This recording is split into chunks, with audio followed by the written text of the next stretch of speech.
O CNJ em Ação está no ar. No programa de hoje, você acompanha algumas das decisões do mês de agosto do Conselho Nacional de Justiça. Também conhece os principais assuntos do Conselho nas redes sociais e dos próximos eventos do Judiciário.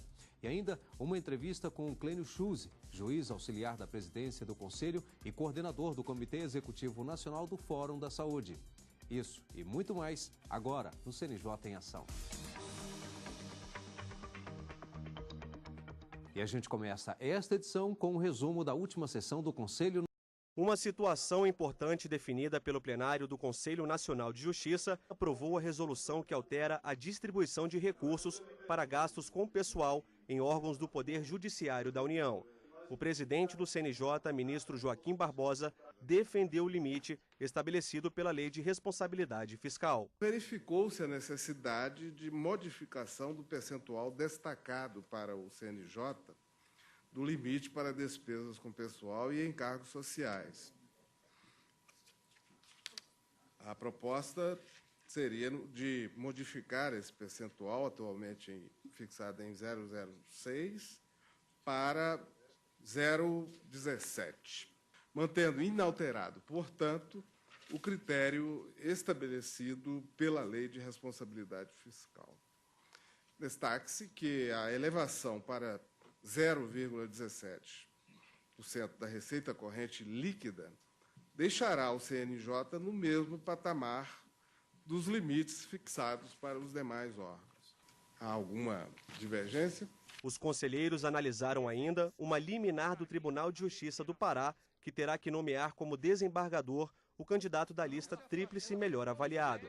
O relator do processo, o conselheiro Vazzi Werner, disse que a escolha do Tribunal de Justiça do Pará não teve critérios para promover Odete da Silva Carvalho, que ocuparia o último lugar da lista. Fosse a motivação algo como, por exemplo, uma capacidade melhor para exercer uma competência criminal, como no exemplo dado pelo eminente conselheiro Guilherme Calmon, isso poderia ter sido aventado. Mas foi simplesmente uma escolha de caráter, segundo a minha convicção, personalista, que excluiu a candidata mais pontuada. O conselheiro Guilherme Calmon contestou que não cabe ao CNJ definir qual magistrado da lista deve ser promovido, mas por maioria dos votos foi determinado ao Tribunal de Justiça do Pará nomear o desembargador com mais votos. Outra liminar analisada foi uma verificação no Tribunal de Justiça do Maranhão. De acordo com o conselheiro José Lúcio Munhoz, foram identificadas irregularidades cometidas por um magistrado do Estado. Com isso, foi aberto um procedimento no âmbito do próprio Tribunal de Justiça do Estado do Maranhão e, todavia, quando do julgamento, foi adotada uma tese pelo plenário do Tribunal de Justiça no sentido de que, como as avaliações, as investigações preliminares teriam sido conduzidas por juízes auxiliares da Corregedoria, a mando, obviamente, do corregedor do Tribunal de Justiça do Estado do Maranhão, foi deliberado no âmbito daquela corte, por uma posição seguida pela maioria dos desembargadores, de que aquela investigação preliminar seria nula, aquela sindicância, por conta da participação de juízes auxiliares. O ministro Joaquim Barbosa disse que não viu descrição detalhada do voto e pediu vista pela pena de aposentadoria compulsória do juiz. Após o voto do relator no sentido da aplicação de pena de aposentadoria compulsória, acompanhado dos votos dos conselheiros Neves Amorim e Jefferson, pediu vista ao presidente. O conselheiro Francisco Falcão apresentou uma suposta irregularidade na utilização de veículo oficial do Tribunal de Justiça de Minas Gerais. De acordo com o relator, a esposa do desembargador Belisário Antônio de Lacerda teria utilizado o veículo com uma amiga para ir a um shopping em Belo Horizonte. Conforme noticia o próprio desembargador, abre aspas, em resposta ao ofício supra, informo que o veículo de placa HNH 1012 estava à minha disposição e que no dia referido, ao vir da minha casa para o TJ, dei uma carona para minha mulher e uma amiga até o Ponteio Lar Shopping, que fica próximo à minha residência no bairro de Mangabeiras, e lá as deixando encaminhei para o Tribunal de Justiça e pedi que o meu motorista as apanhasse às 16h30, sendo informado pelo mesmo que tudo fora feito segundo determinado e sem qualquer atraso ou imprevisto.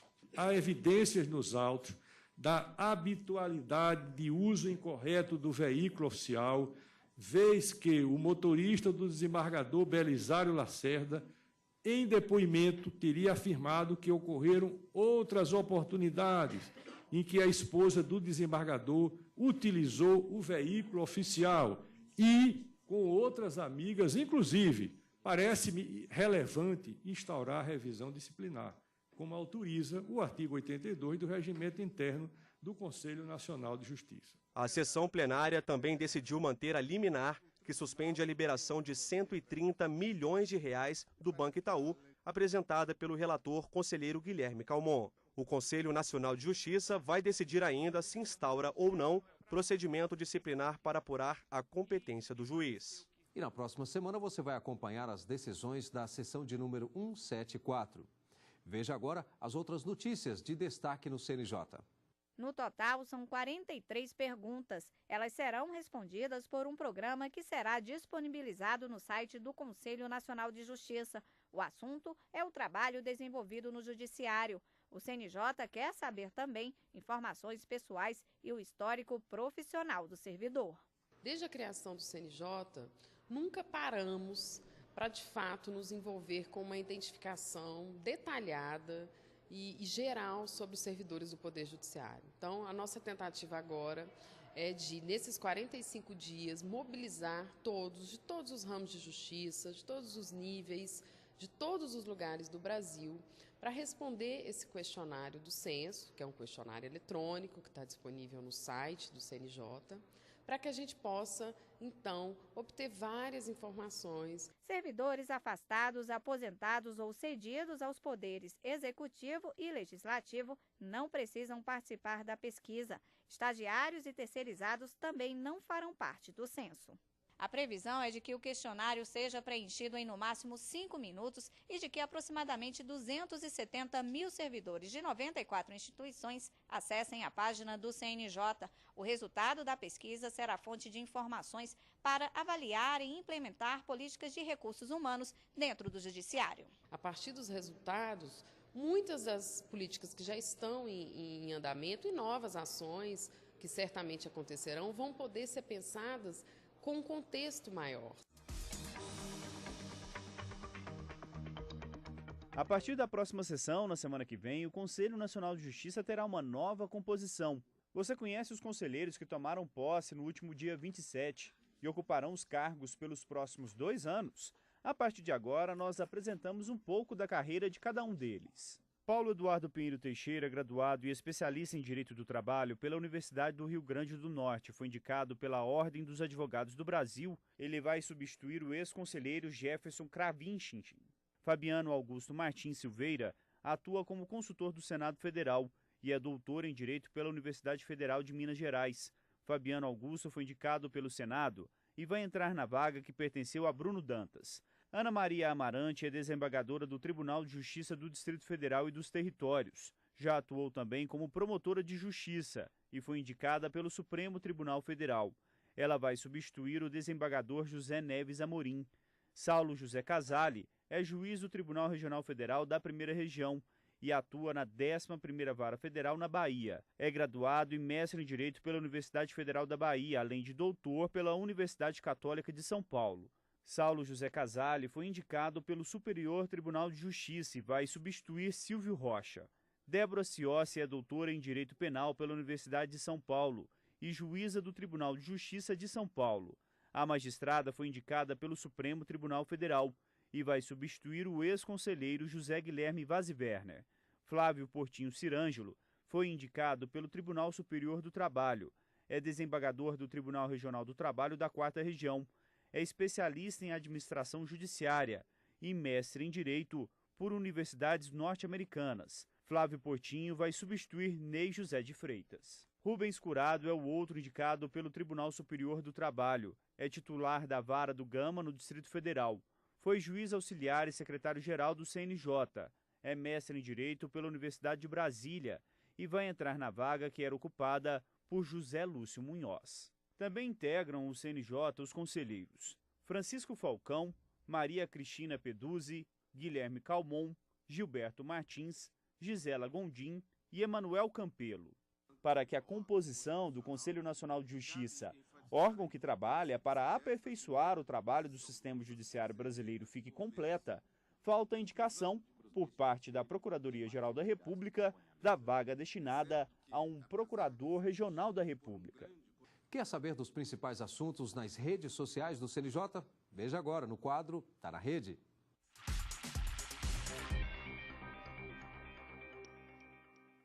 O destaque dessa semana nas redes sociais do CNJ são as cartilhas de divórcio para os pais e para os filhos. Nelas são passadas informações para ajudar as famílias que vivem essa etapa difícil da separação. Basta acessar www.facebook.com/cnj.oficial. É o CNJ aproximando a justiça do cidadão brasileiro. Elaborada pelo Conselho Nacional de Justiça, a cartilha foi criada através das experiências das varas de famílias de vários estados e pode ser conhecida melhor também no Twitter. Dê um retweet e participe de mais esta ação do Conselho Nacional de Justiça. Se você quer receber informações sobre cidadania e justiça, siga o CNJ, www.twitter.com/cnj_oficial. As cartilhas também podem ser conhecidas no www.youtube.com/cnj. O CNJ tá na rede.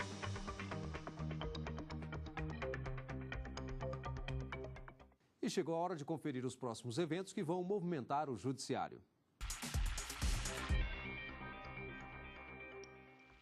A próxima sessão ordinária do Conselho Nacional de Justiça está marcada para o dia 10 de setembro, na sede do Conselho Nacional de Justiça, em Brasília. Nos dias 11 e 12 de setembro, representantes dos tribunais brasileiros se reúnem sob a coordenação do CNJ para debater os principais temas do 7º Encontro Nacional do Poder Judiciário, previsto para ser realizado em novembro, em Belém, no Pará. O mutirão carcerário no estado do Amazonas está marcado para ser realizado pelo CNJ entre os dias 17 de setembro e 18 de outubro. O último foi realizado em 2010. Bem, agora nós vamos fazer um rápido intervalo. Daqui a pouco eu converso com o juiz auxiliar da presidência do CNJ, Clênio Schulz. Até já.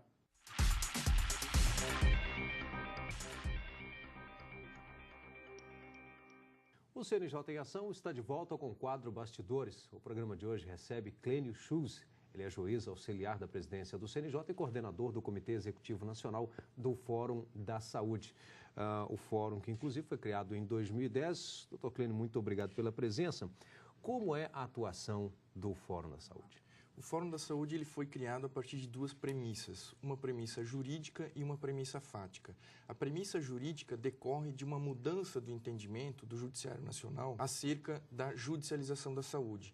Durante muito tempo, o Poder Judiciário Nacional entendeu que ele não poderia intervir nessas políticas públicas de saúde, decidindo que essa matéria caberia exclusivamente à decisão do Poder Executivo e do Poder Legislativo. A partir das normas constitucionais da Constituição de 88, o Judiciário, então, passa a entender diferentemente e passa a enfrentar de uma forma mais contundente, determinando que o Executivo forneça medicamentos e preste tratamentos, ou seja, concretize o direito fundamental à saúde.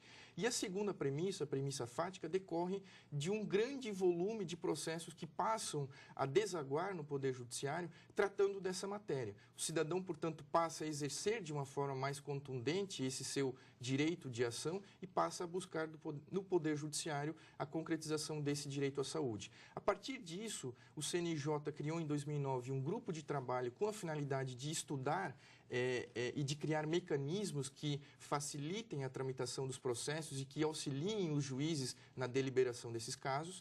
Desse grupo de trabalho, nasceu a Recomendação 31 de 2010, que estabeleceu alguns requisitos, alguns critérios auxiliando os juízes na análise desses casos, e também nasceu a Resolução 107, que criou o Fórum da Saúde. Cada vez mais o cidadão ele busca mesmo o judiciário quando encontra, claro, essas dificuldades, por exemplo, com medicamentos que têm aí um alto valor ou o próprio tratamento. Nesses casos, então, os juízes têm uma orientação do CNJ em suas decisões. O Supremo Tribunal Federal já assentou que existe essa possibilidade de controle dessas decisões do Estado, especialmente do Sistema Único de Saúde, quando indeferem ou quando deixam de conceder um tratamento ou um medicamento ao cidadão. A partir dessa premissa, o cidadão ingressa no judiciário e o juiz, então, fica dependente dessa questão, de analisar essa questão jurídica e a questão fática relativa à necessidade ou não do fornecimento do medicamento.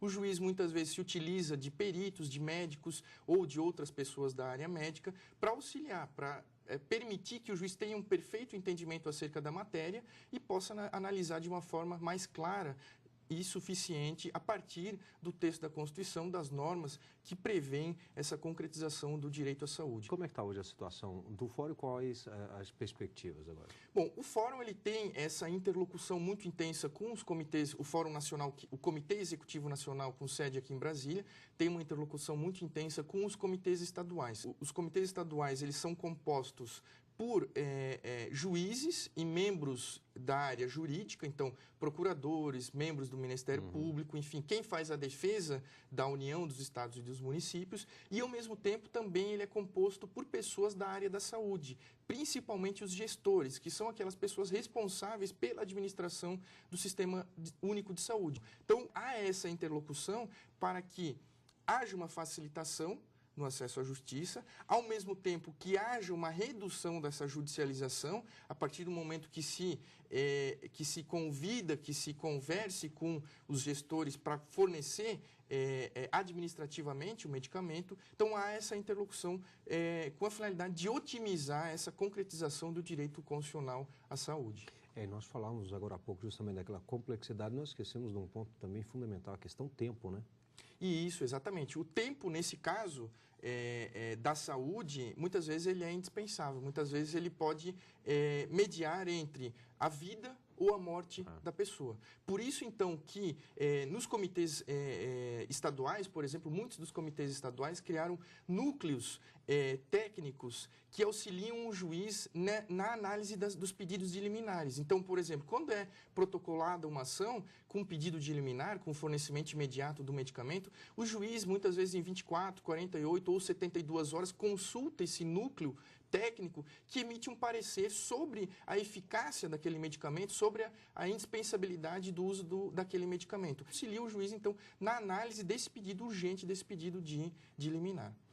Doutor Schultz, agora eu queria que o senhor falasse, na verdade, sobre a recomendação aprovada pelo Conselho Nacional de Justiça sobre a criação das varas especializadas no julgamento de processos que envolvem planos de saúde e também nas varas especializadas para julgar esses processos. Na última sessão do Conselho Nacional de Justiça, no dia 6 de agosto, o plenário do CNJ, por unanimidade, resolveu aprovar uma recomendação aos tribunais. Essa recomendação ela contém duas providências. Uma providência é que os tribunais especializem varas de saúde pública. A especialização de varas de saúde pública tem por finalidade permitir que aquela unidade judiciária, os juízes, a sua equipe, possa se deter, se especializar nessa matéria e facilitar a análise desse tema, de modo que essa especialização trará uma melhora do Poder Judiciário na análise dessa questão.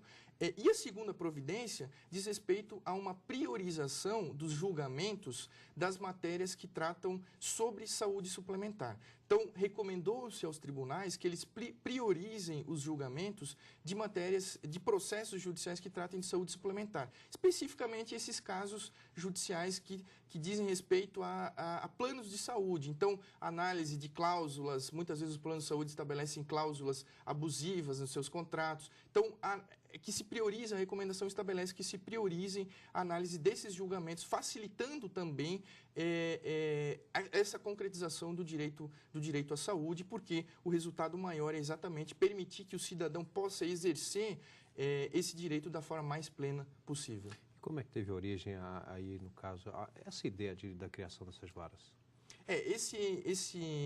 Essa recomendação ela partiu de um pedido de providências que foi apresentado aqui no Conselho Nacional de Justiça, que é uma das espécies de ações que tramitam aqui no CNJ, e esse pedido de providência, então, relatava um caso que aconteceu de um falecimento de uma criança, inclusive aqui no Distrito Federal, e o pai dessa criança ingressou com esse pedido de providências exatamente para que outras pessoas também não passem por esse mesmo sofrimento que ele passou. Então, permitindo então que o Poder Judiciário possa se equipar de uma forma mais adequada, a fim de responder então de uma forma mais célere possível a essas inúmeras demandas que chegam ao Poder Judiciário tratando desse tema do sistema de saúde, saúde pública ou de saúde particular, saúde suplementar.